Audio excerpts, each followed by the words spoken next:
Sasiphinde sabuya futhi nesiqephu samama njengesilandelayo. Bengizocela ukuthi uma ungawuthi awasifollow ngicela usifollow usilikele futhi.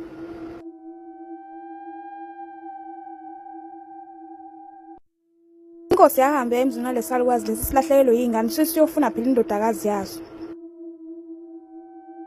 Yafika inkosi egceni nabaqabi bayo bangafica umuntu ngaphandle egcekeni. Bangena phakathi emzini nalesalukazi betshela ukuthi lesalukazi siyifihlile le ntombazane le.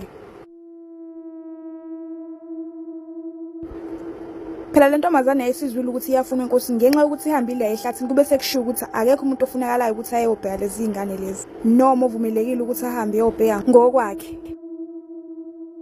Inkosi yatshela isalukazi ukuthi le ntombazane yakhe izohamba iyojezisa ebukhosini. Abaqaphi benkosi baphuma bayibheka kuzo zonke izindlu beyithungatha ukuthi ingakephi. Kanti intombazane kade iphumile egcekeni yabaleka yangabheka ngisho emumu. Isalukazi sasikhathazekile kakhulu ngoba sasitshe ukuthi bazoyithola intombazane yakhe. Inkosi yona yayidiniwe iganunwabo yaphuma ngokwayo inkosi yayoyibheka ehlathini le ntombazane ngoba phela bengayitholi kulomuzi walesalukazi lesi. Yabaleka intombazane yangabheka ngisho emuva indlela yabaleka ngayo yayisikhiphe lokugcina ijubane.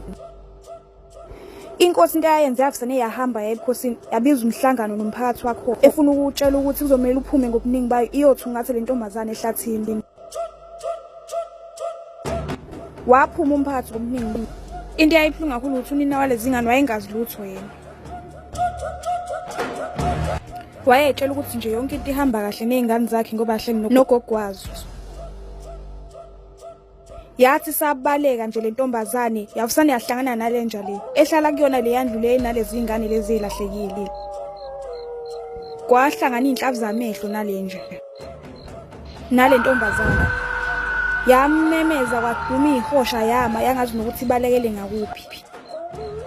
Kwathuka ngisho isalukazi sasitheze ehlathini sizwa lo msindo lo wentombazane ememezayo. Kwathi kusenjalo sezwa nje ngemumva into engaqondakali. Kodwa uma ufuna ukubona isiqephu esilandelayo bezocela ukuthi usifollow uma ungasifollow ulike ucomment ushare khona uzobona isiqephu esilandelayo.